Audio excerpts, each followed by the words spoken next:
Erstklassisch mit Mischke, der musikalische Podcast des Hamburger Abendblatts.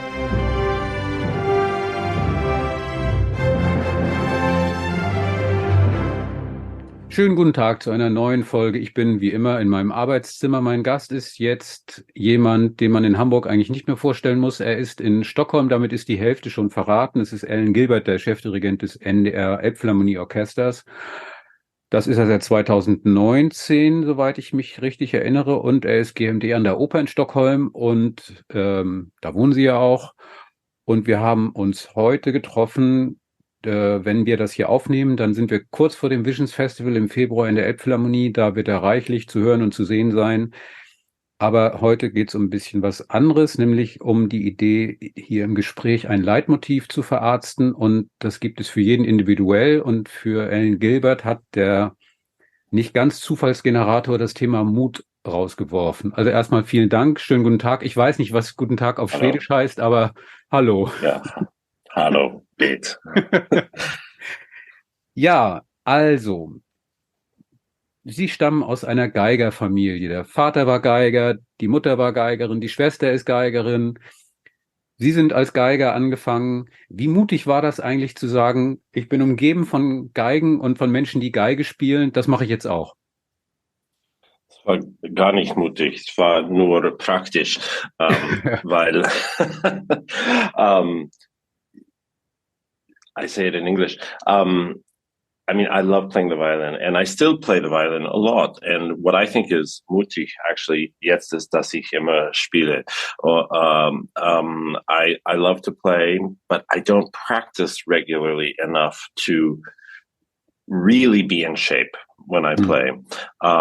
So I have to really get my courage up to stand up. Although now I have to say, I'm in particularly good shape for me, because I have a lot of concerts as a violinist coming up. I've kind of decided that I really like to do it. But earlier, when I made this choice that actually kind of made itself, I found that conducting felt easier in a way. I never was a really hard practicer. I never did the, 6 hours a day for 3 years that all truly great violinists have to do. And so I was just not, I wasn't positioned to really be a violinist. And somehow I had some ability to organize groups of people. I started doing it when I was in school. I just convinced my friends, if I said, okay, I'll get you pizza, will you come play for me? We'll be through a Beethoven symphony.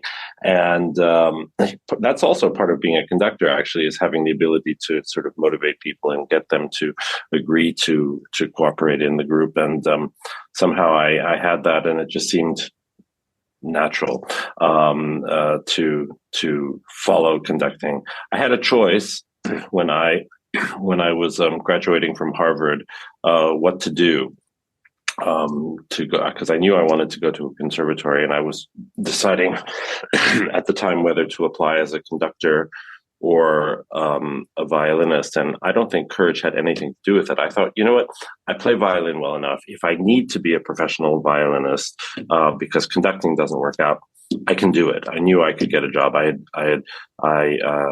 was able to play professionally already. So I thought, okay, we try conducting for a little while, see how it goes.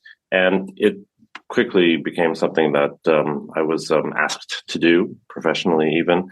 And I don't claim any courage in these decisions. But, the thing that was sure was that it would be music somehow or another. And the question was just to find the right outlet. Es gibt ja einen kleinen Unterschied. Es gibt Mut im Deutschen und Tapferkeit. Es gibt im Englischen Courage und Bravery. Das sind zwei nicht ganz identische Dinge. Wir werden wahrscheinlich über beides reden. Aber ich habe mich mal gefragt, jetzt, wo es ja vorbei ist, und Sie können es ja sagen, wie lange hat es eigentlich gedauert, bis Sie zugesagt haben, bei den New Yorker Philharmonikern der nächste Chefdirigent zu werden? Ich habe irgendwann mal bei einem Podcast von Alec Baldwin gehört, dass die Geschichte, dass der Manager vom New York Philharmonic bei Ihnen angerufen hat und Sie konnten gerade nicht, weil Sie Ihre Kinder ins Bett bringen mussten in Tokio im Hotel und haben gesagt, es geht gerade nicht. Also wie ist das damals gelaufen? Ich stelle mir vor, wenn so ein Anruf kommt, das ist wie wenn Hollywood anruft und sagt, hier, Hauptrolle. Und dann geht einem erstmal ganz fürchterlich der Puls nach oben und man denkt, um Himmels Willen, bin ich denn irre? Soll ich da jetzt wirklich zusagen? War das für Sie ganz klar und dieser Mut war sofort da? This is a true story, by the way. It really happened. I had an idea that this call would come, so it wasn't a surprise in a way. These things don't just happen overnight because, there's a kind of courtship dance and you know that you're one of the people that they're considering, and they talk and they obviously are interested because you don't just, you don't just get a call out of the blue. You have meetings and you meet the board and they know who you are and they see how you function with the orchestra and with the in the States, the sponsors are very important. So I knew that I was getting close, and there's a much longer story that when I have nothing to lose, I can tell you, but that's not the time yet. But I was in Japan, and with young kids, it's sometimes, especially when they're jet lagged, and we're in Japan, it's very hard to get them to sleep. And finally, my two very young children had fallen asleep, and I just didn't want to wake them up because it's so stressful. And my wife was, being a hero and going crazy. And so when I got the call, I said, you know what? Thank you very much. I'm greatly honored, but I can't talk now. Can we speak in about an hour? And I think he probably couldn't believe it because, of course, that's the call that any conductor, dreams their whole life, especially if you grow up in New York, of getting. But it gave me a kind of, I have to say, a little bit of perverse pleasure to be able to say, sorry, I can't talk now. I have more important things to deal with. Und eine Stunde später haben Sie dann mit ihm telefoniert und nur Ja ins Telefon gebrüllt, oder dann war es dann einfacher zuzusagen? Well, I mean, I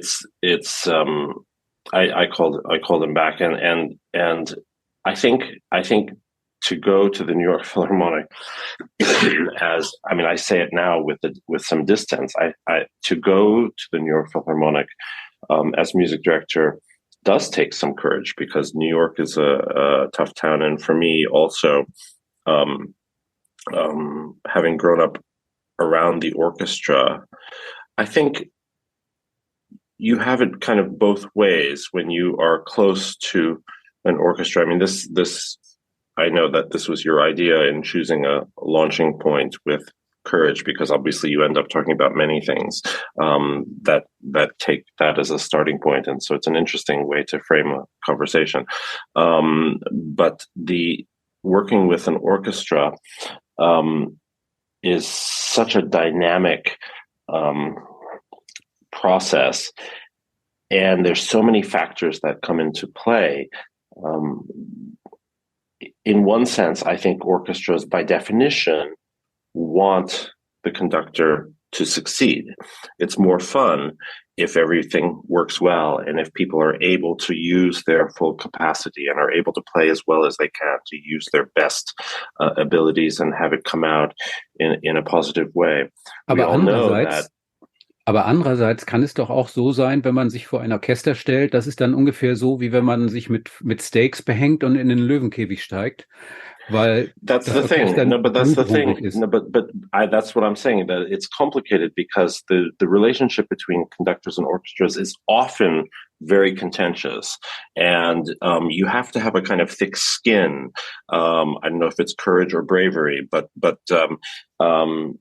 in a way, you can't really give a shit when you stand in front of an orchestra, because it's so you're setting yourself up to be judged and criticized and written about by music critics, and there's a kind of thick skin that you have to have when you conduct an orchestra. For me, the situation was quite special, I have to say, because I knew the orchestra in New York from the inside since I was a kid, since I was young. And I think on the one hand, the New York Philharmonic, I think unfairly has a reputation for being a tough orchestra. In fact, they're some of the nicest people in the world. But they have unbelievably high standards, and they expect kind of perfection. They deliver perfection. And for me, standing up in front of the orchestra for the first time, they wanted me to succeed, but also, I don't know if it's a higher standard, but they needed me to be good enough in order not to have a completely embarrassing situation. My mother was still playing in the orchestra when I first conducted the orchestra, and that's a pretty unique situation. I mean, I know there are other conductors who have parents who play in orchestras, but to be going in as music director with the mother still in the orchestra, that's unique as far as I know. So they both felt like they had to support me because my mother was a respected and well-loved colleague, I think, to the musicians. But of course, they also couldn't have a different standard for me. I was the music director and they needed me to deliver and do the job. It's very difficult in New York, I think, for music directors to somehow have what is considered an unmitigated success. It doesn't seem to happen, actually. I think that's a function of the dynamic with the orchestra. I think it's a function of the city itself. I mean, it's the city with the most intense cultural scene in the world, the constant parade of great orchestras playing at their best. I mean, we're lucky in Hamburg that it's starting to be a little bit like that also, but I mean, New York is, after all, New York, and it's tricky. So just taking that job, knowing that there are going to be people who judge and question no matter what happens, both within and outside of the orchestra, that was a courageous move. But I also felt that in a way I had nothing to lose because you do your best and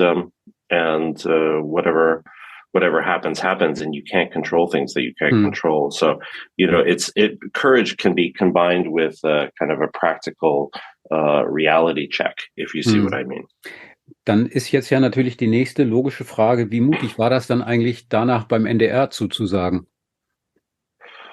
Well, I have the highest regard for the music scene in Germany and in Europe, and it's frankly an honor to be able to be creating a meaningful, hopefully, contribution to the cultural landscape in such a vibrant place. I think Hamburg is in a kind of golden era now. For a lot of reasons, the hall is certainly an important one, because the activity, I mean, the musical offerings that are available in Hamburg are truly unique. I think really almost more interesting than anywhere. And actually, we're now the orchestra that plays the most in the hall. And I haven't counted, and I'm not in a competition, but I dare say I'm probably the conductor who has done the most concerts in the hall, and that's a huge privilege. So in a way, courage had nothing to do with it. I have I think an unusually good chemistry with the orchestra. I've been conducting them since 2001, as you well know.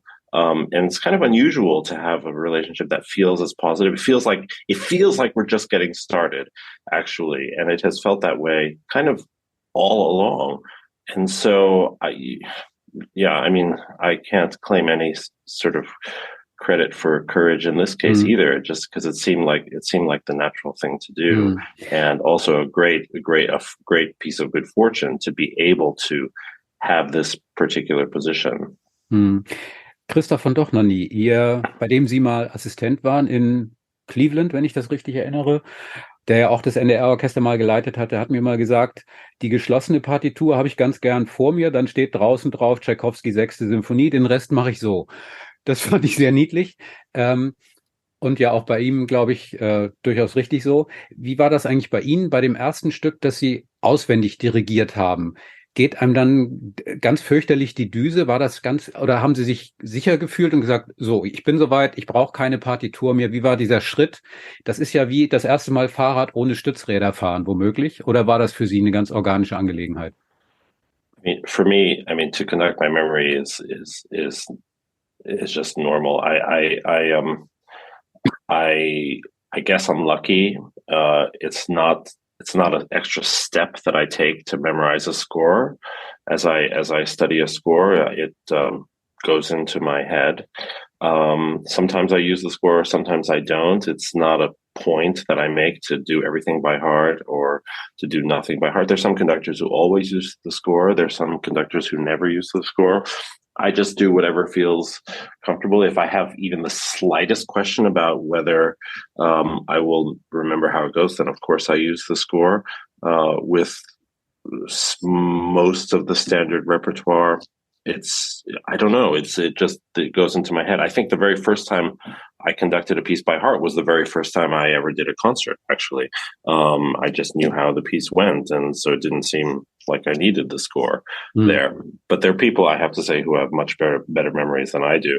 I think, someone asked Leinsdorf, Erich Leinsdorf, wonderful musician who actually conducted The Ring by heart when he was 26, I think. He was Toscanini's assistant at the Met, and when he conducted The Ring, he actually did it by heart, the entire Ring cycle by heart. So obviously he had a prodigious memory. But someone asked him once, why do you use the score when you conduct? He said, because I can read music. Okay. Mal was ganz anderes.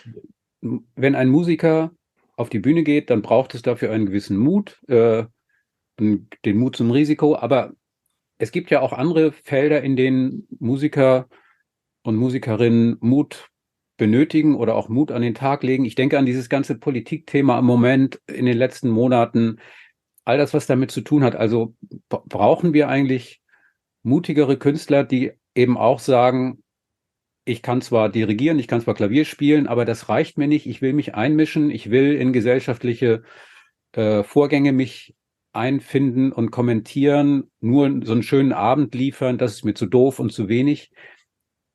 Ich denke auch an diese Geschichte jetzt vor ein paar Wochen in der Elbphilharmonie, als sich die Aktivisten von der letzten Generation an das Pult geklebt haben. Also der Mut auch zum Widerstand. Wie ist das für Sie? Natürlich, Sie sind ein politisch denkender Mensch, aber das geben die allermeisten, habe ich das Gefühl, an der Bühnentür ab und sagen, so, heute Abend Mozart, alles andere dann, wenn wir durch sind. It's a very, I think, interesting and important question. And something I think about. I don't know what the right answer is, and I think it has to eventually be personal for each person and each artist. I think the danger these days is when people assume that you don't have strong convictions just because you don't say something. I think some people choose to speak out politically and some don't. Not speaking is not the same as not having an opinion. And when people speak out, I think that's often courageous. And we have a certain responsibility as public figures to take a stand. Aber eine nicht geäußerte Meinung? Eine nicht geäußerte Meinung ist ja keine Meinung. Wenn Sie Ihre Meinung haben, aber sie für sich behalten, dann ist sie nur die Hälfte wert, weil sie nur bei Ihnen ist. Well, I mean, I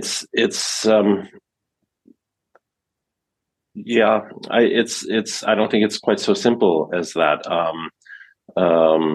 You don't walk up to someone in the street and just tell them what you think out of the blue. But of course, when something in our society needs to be said, if nobody speaks up, that can be essentially compliance or acceptance.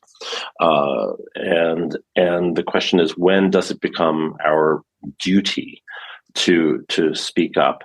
I think that also that choice, we have to let that be personal for each person. Back when it was, just the early days of the former president in the States, I made a few public statements and I felt, okay, something had to be said. I think it made ultimately very little difference in the course of history, essentially no difference at all. And there were some people who said, good that I spoke up. Some people who said, just stay out of it. To me, it's not a clear answer. I do admire people who have the courage to speak up. Someone like Lisa Batiashvili, a close friend of mine, I must say, has for a long time been very outspoken about Putin and about Gergiev, someone who I also have considered a friend, but I haven't spoken to in years now. But Lisa, before anyone else was saying anything so strongly and so publicly, she was putting herself on the line and speaking, and I always admired that. But there are other people who I know privately have extremely strong convictions, friends and colleagues of mine who say, you know what, it's not my place to bring that into the equation. And frankly, if someone comes to the concert who doesn't agree with me, they can also hopefully get something from the music. And so I'm going to let the music speak for itself. I think we should respect both sides. Ein anderer Punkt, Sie haben durch Ihre Mutter auch japanische Wurzeln. Wann haben Sie und wie haben Sie gemerkt und wo, dass Sie als Musiker und als Künstler nicht nur besser, sondern auch in gewisser Weise mutiger sein müssen als die vielen anderen, wie soll ich sagen, White Anglo-Saxon Protestants? Also Sie sind da anders im Startblock gewesen als wahrscheinlich der klassische Sohn aus einer rein weißen amerikanischen Familie, der sich vielleicht anders in dieses sonderbare Business Klassik hineinbegeben hat. War das für Sie ein Thema oder ein Problem oder nicht?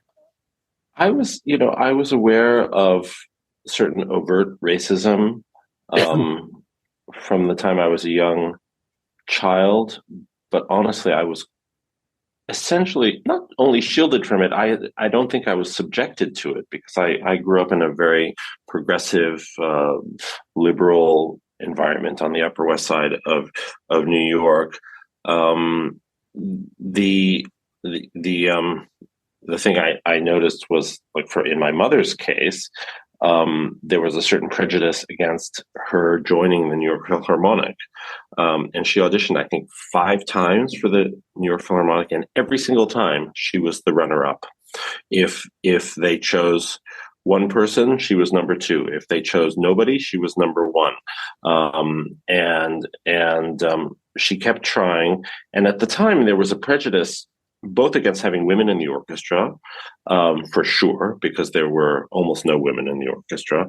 And there was definitely at least a practical or an effective prejudice against having married couples in the orchestra, because my father was already in the orchestra.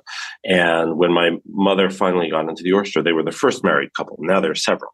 But at the time, they were the first married couple. What happened was my mother auditioned finally after her, I think, 4th time at the Philharmonic, unsuccessfully. She said, okay, forget this, I'm going to try something else. And there was an opening in the Philadelphia Orchestra, and she auditioned there, and she got it first try. So somehow it became very obvious that she was at the level. I mean, if you go and audition for the Philadelphia Orchestra and get it on the first try, after having been runner-up at the New York Philharmonic 4 times, so obviously you're good enough to be in this kind of top-level orchestra. And then the next time there was an audition, which was in the middle of her first season in Philadelphia, she had half a year where she was commuting between New York and Philadelphia. The orchestra admitted her, New York Philharmonic, and the Philadelphia Orchestra released her from her contract, and then she switched over to the New York Philharmonic in the middle of that year. It's as if finally they had to throw up their hands and say, well, actually, we can't pretend anymore that she's not good enough, because obviously she's good enough.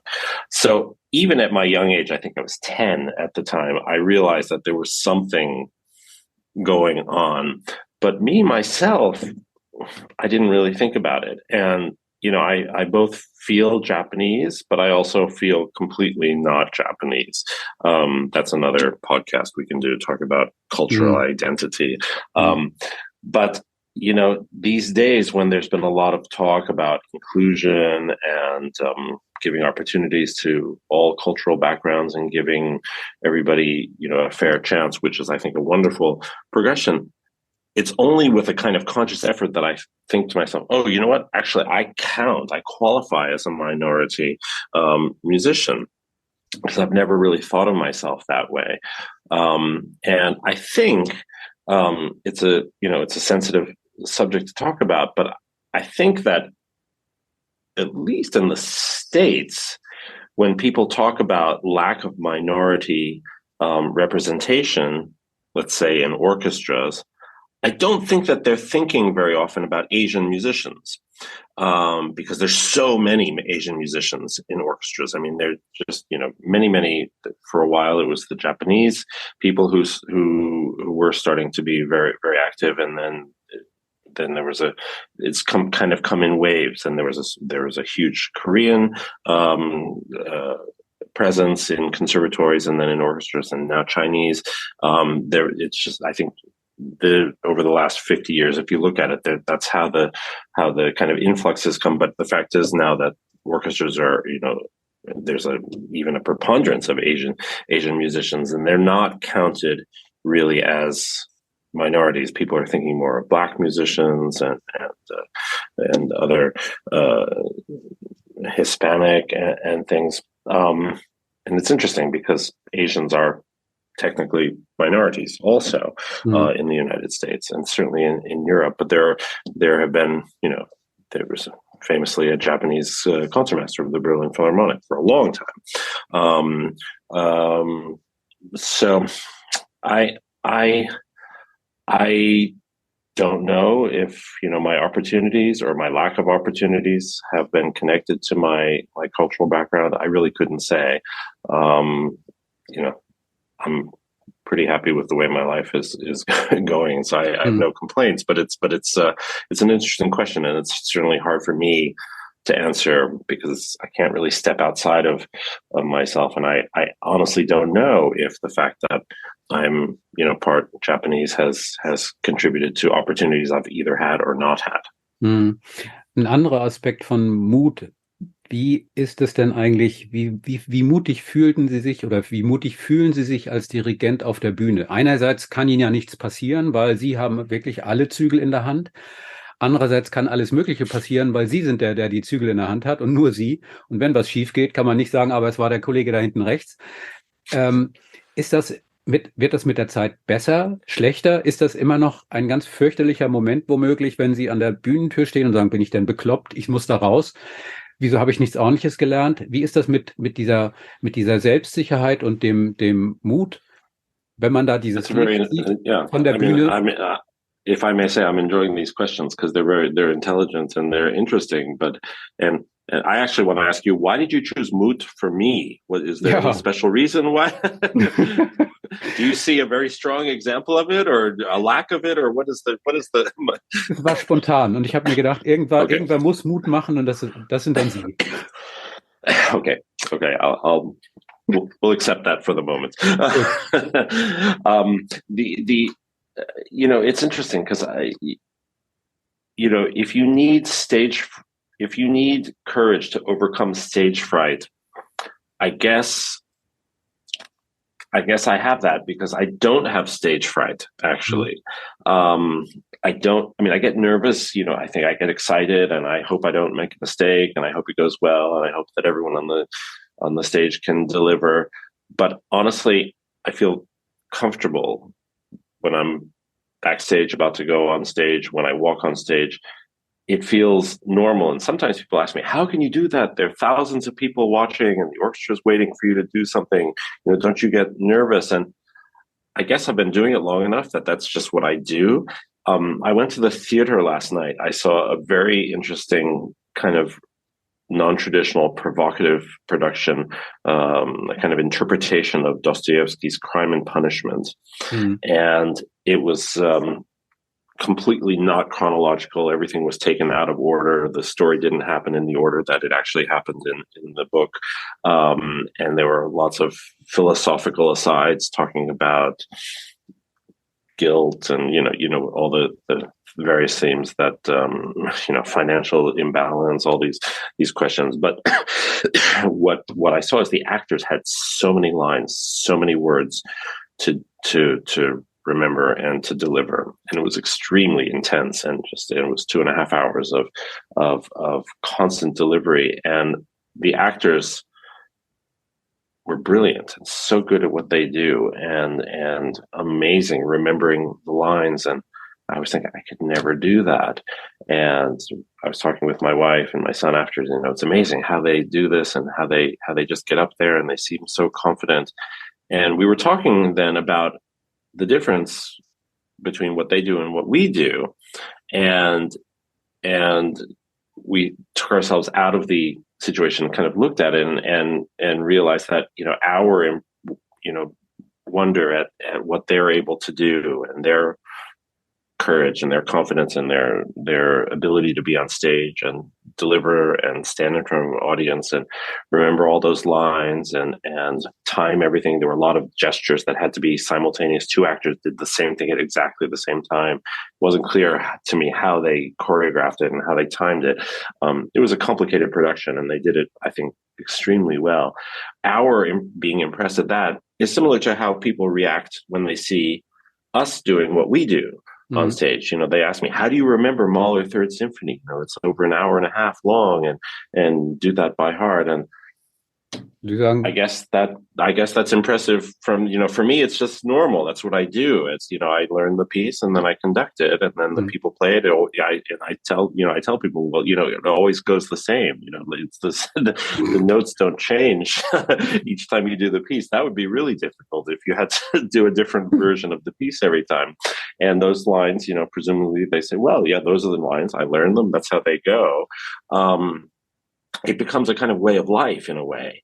And so if you're thinking that you have to overcome a certain barrier or have a special courage in order to do it, that's, that then somehow it hasn't come.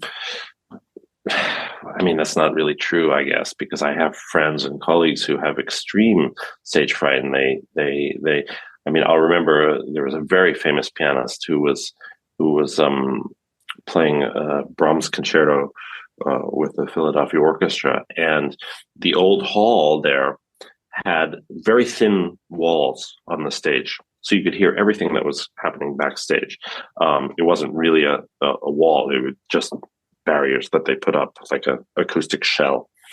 And we could hear him walking to the entrance and then walk back to his room, and then. No. But then he would walk, and then we would have to wait for another 5 minutes, and then we'd hear him walk, and then walk back. So the concert started over 10 minutes late, and finally, you could hear just kind of like a scuffle, and they literally pushed him out on stage, and he came out and played one of the greatest Brahms concertos ever. And they told us after that he was so nervous backstage that he had to go back to his room and smoke another cigarette before he would come out on the stage, and they finally had to push him out on the stage. And he was one of the great artists of our time. So I guess, I don't know if he had courage or lacked courage, or if he just had such high standards for himself that so I guess everyone's different. But the fact is that I think, you don't think about when you do it, it's your job and you do it every day. Courage is not really in the equation, because that's what you do. Okay. Sie sind ja auch nicht nur Konzertchefdirigent, sondern auch Chefdirigent an der Oper in Stockholm, wo Sie wohnen. Braucht es eigentlich dafür eine andere Art von Umgang und eine andere Art von, wie soll ich sagen, Tapferkeit mit der Aufgabe, weil da auch noch eine Bühne da ist? Sie müssen Sänger in Kontrolle halten, Sie müssen das alles zusammenbekommen. Also nur ein Orchester in ganz großen Anführungszeichen zu dirigieren, ist womöglich einfacher als ein Orchester zu dirigieren, die Bühne im Blick zu behalten, dafür zu sorgen, dass die Sänger nicht rauskommen. Also das ist so ein bisschen nicht nur mit 2 Bällen jonglieren oder mit 3, sondern mit 6. Ja, du sagst in Kontrolle halten. The thing with opera is that you can't control everything, or at least less than in a symphony concert. But that's also what's exciting about it. I've done quite a bit of opera over the years, but I haven't been an opera guy. So this is a new experience for me, in a way, and certainly to be music director of an opera house is the first time for me. A number of the pieces I'm doing are for the first time in the symphony hall. It's pretty rare. I mean, except for new pieces, of course. But so much of the music that I do, I have done in the past, and it's wonderful to come back to pieces because you know more about them from having done them. So for me, I don't have that same experience. So it's a little bit different. But on the other hand, I've lived in around opera for my whole life, and it's something I love: the theater, the kind of human storytelling, which, by the way, is also what I hopefully try to bring to pure music as well. Symphonies, there should be a kind of human meaning and story behind it, but you never know what's going to happen with opera, and that's both the challenge and the joy of it. We just did our 250th birthday jubilee concerts last week, 250 years since the opera was founded, and it was actually a very interesting program with over 20 different pieces, including Baroque music all the way to contemporary and grand opera and bel canto and ballet and dramatic readings in between. It was a kind of Gesamtkunstwerk, if you will. And a program like this is sort of what opera does and sort of what opera is, but also shows you all the different things that have to come into play in order to make opera work. And, more than courage, you have to have faith and confidence in the team, and everybody from the musicians to the stagehands to the actors to the singers to the lighting people to the sound people, everybody has to deliver, and it really comes down to preparation. And more than anything, I think that is what is in a way, it should get to the point that courage is not necessary because you're so prepared that it can't help but go a certain way. I think of what Karajan said about opera. He said the secret to opera is to rehearse so much that it takes care of itself. Mm-hmm. And the singer is going to do what you want them to do because they can't help but do otherwise. He probably did that more than anybody else because he would famously rehearse and then do a pre-performance and then do a production. And then finally, when he was doing the real production that he would want to do a video of, it was, the third or fourth time with the same people, and he had worked with them and trained them. I don't know if that's the best approach, frankly, but in a way, I'm sure it was his way of overcoming uncertainty and having to be courageous. Der Zwillingsbruder von Mut ist das Selbstvertrauen, also Confidence oder Self-Confidence. Ich denke immer noch an eine Szene, die ich mal vor Jahrzehnten gesehen habe. Bernstein beim Schleswig-Holstein Musikfestival in der Probe, die Sibelius-Sinfonie, ein Dirigentenschüler stand vor ihm, neben ihm, ich glaube, es war Sibelius 5, und ist komplett gegen die Wand gefahren. Das Orchester hat irgendwas gemacht. Der arme Junge stand da und wusste nicht, wie er das wieder einfangen soll. Und Bernstein stand neben ihm und hatte geraucht und hatte sein Handtuch über der Schulter und hat ihm dann gezeigt, mit einer Hand, während er mit der anderen Hand weiter geraucht hat, wie das geht. Und das auf einmal funktionierte alles, weil es dieses enorme Selbstvertrauen, diese enorme Zuversicht gab in die eigene Fähigkeit. Und der ist fast ohnmächtig geworden, der kleine junge Dirigent, weil er sah, dass das mit einer Hand und während Bernstein auf ihn einredete, lief alles. Also wunderbar. Und das war Zauberei. Das war wirklich Zauberei, was der da gemacht hat. Wie ist denn das eigentlich als Dirigent, diese Confidence, dieses Selbstvertrauen? Kann man das lernen oder muss man damit geboren sein? I think you can learn it, but I think certain things, either you have it or you don't. I think that's fair to say. I think anybody can learn to do it, but to do it with utter self-confidence and utter naturalness is a gift. I love to teach conducting, and I've done it a lot. I was professor at Juilliard, as you know, and one of the things I really tried to insist on and help my students with was to have such a strong picture of how you want the music to go that your hands have to do a certain thing, have to go a certain way. They can't go otherwise. And I said, that's where technique comes from. Technique doesn't come from knowing how to move your hand to the left and up and down and forward and bigger and smaller. Technique comes from having a clear picture of what you want to show, then forcing your body, or at least making sure that your body does only that and nothing else. Sorry, there may be someone at my door. Can you wait 1 second? Yeah, sure.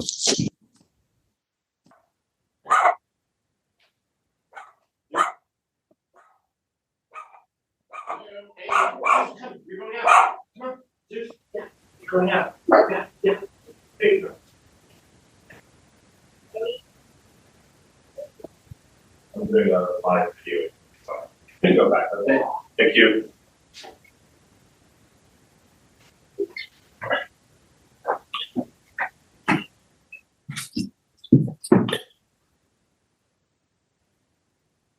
You there? Yeah. Yeah, dog walker. So, yeah.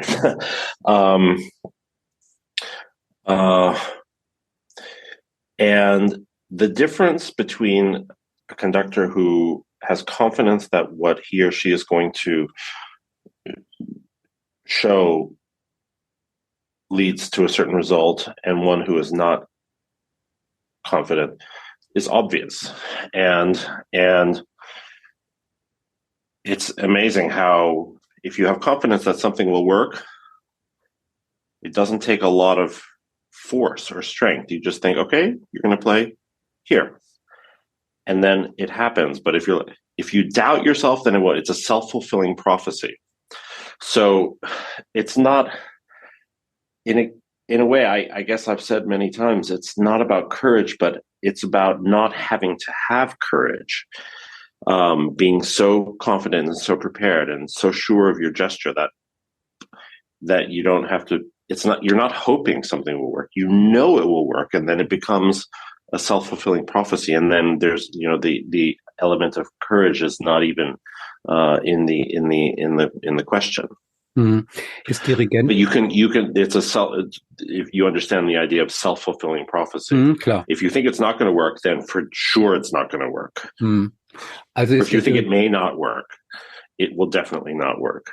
Ja, also ist der Dirigentenberuf deswegen so anstrengend, weil man nicht nur für sich selbst zuständig ist, sondern im Zweifelsfall, oder also nicht im Zweifelsfall, sondern im Ernstfall, muss man für 100 andere Menschen auch noch genug Übersicht, Mut, Leistungsbereitschaft, Fantasie, also man muss für 100 Menschen mitdenken und mitfühlen, und am Ende ist man für 100 Menschen auch ausgelaugt.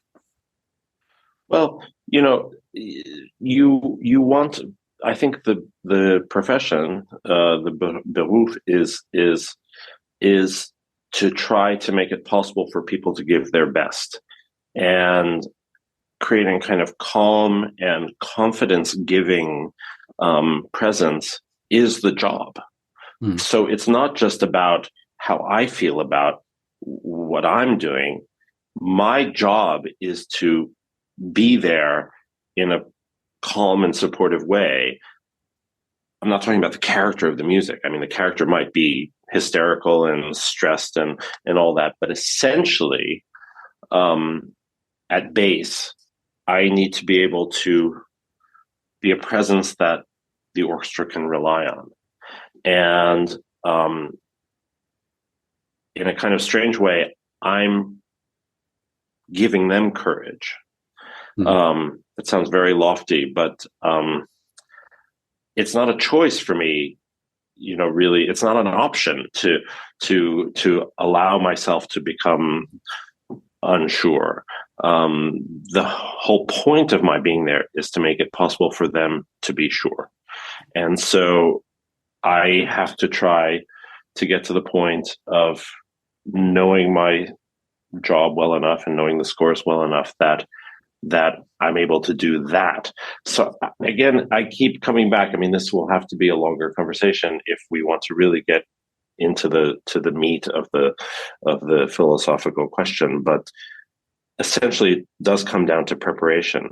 If you're both prepared in your métier, if you're able to do what you do with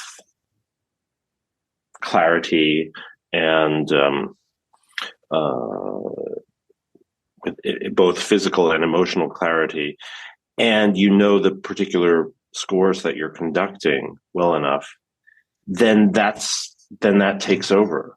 I think uncertainty and the need for bravery or courage comes when you're not really sure about how you're going to be able to act in the heat of the moment.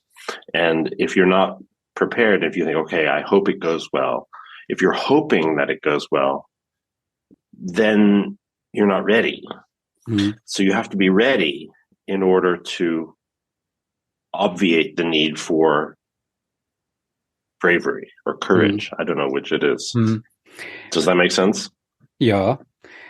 Hilft einem... You sound so skeptical. Nein. Ich klinge immer so. Nein, alles gut.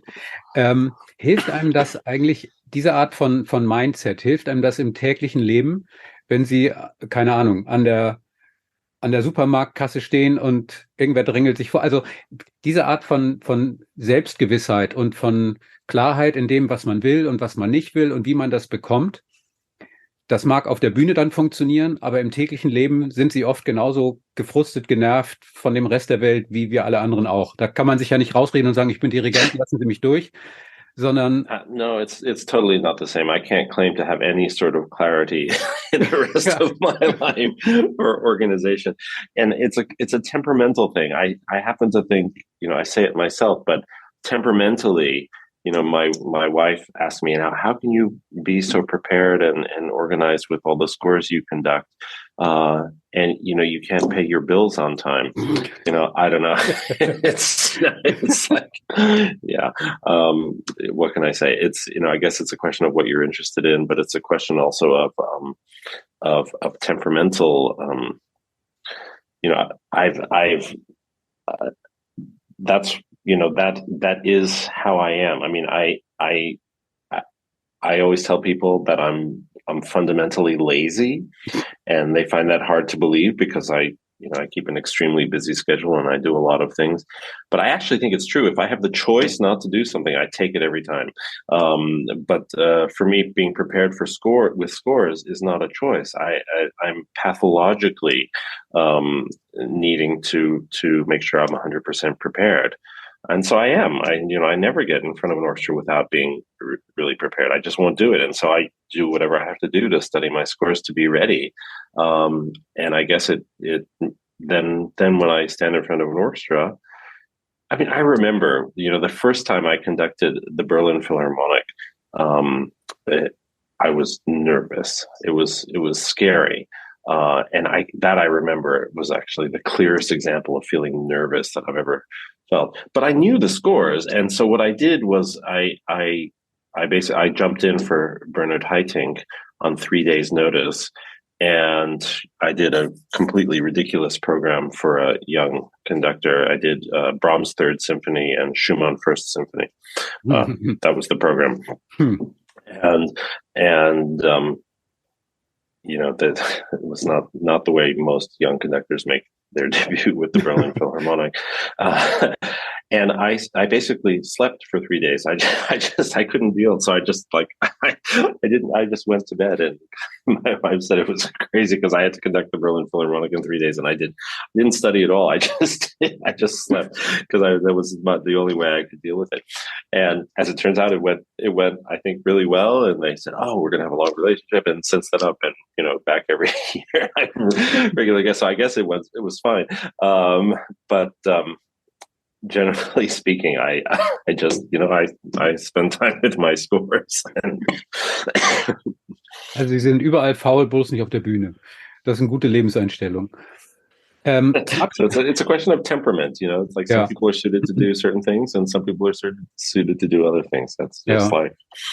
Zum Abschluss mal nur noch die Frage, gibt es eigentlich sowas wie ein Ritual, das Sie brauchen, das Sie unbedingt machen müssen, bevor Sie auf die Bühne gehen, weil sonst geht alles schief und alles endet in der Katastrophe, oder sind Sie da relativ entspannt? Keine Ahnung, was weiß ich, vielleicht den linken Schuh zuerst anziehen oder dreimal an die Bühnentür klopfen oder egal. Not at all. And I think I'm a little bit unusual that way. I like in the 3 or 5 minutes before I go on stage, I like to think about the score. So I'm not joking around, right before I go on stage, but I'm also happy to have people backstage and we can talk about whatever. And I'll call my kids and speak to them about what they're doing in school. And I have no particular rituals, and I don't need to, consort with my muse with candles, in the 3 hours before my, or drink this kind of tea, or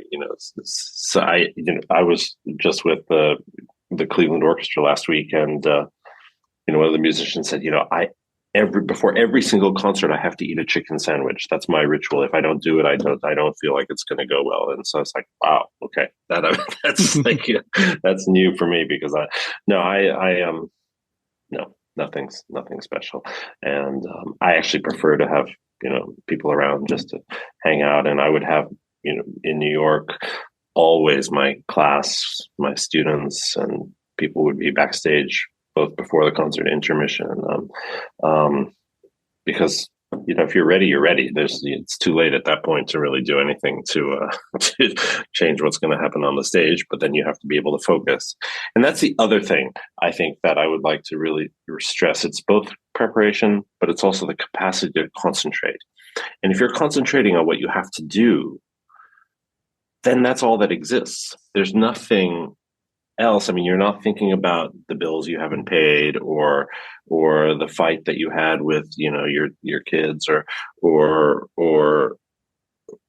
anything really. You just do what you have to do, and I think that separates the truly great ones from the merely good ones, is the ability to concentrate. And you can almost always feel instantly when somebody loses their concentration on stage. And then if they lose their concentration, then often they get nervous, or suddenly things start not to go well. You have to be able to focus and keep a line of concentration literally from the beginning to the very end without any break. And some people can do that and some people can't.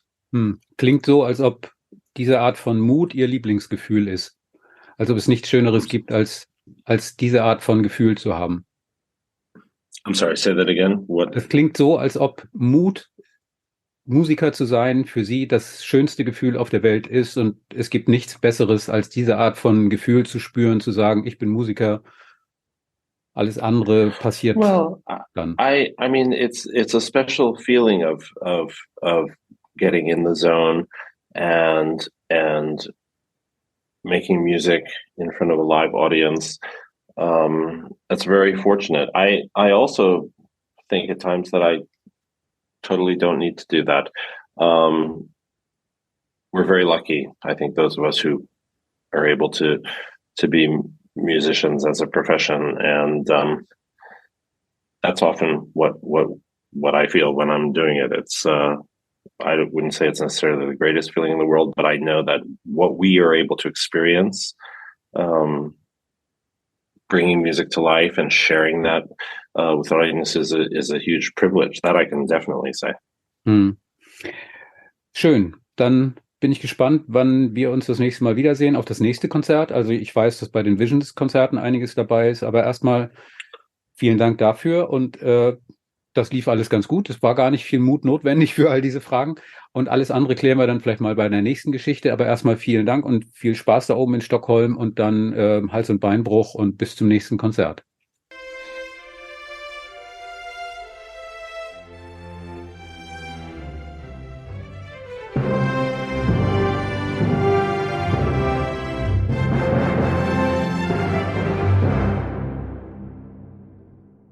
Weitere Podcasts vom Hamburger Abendblatt finden Sie auf abendblatt.de/podcast.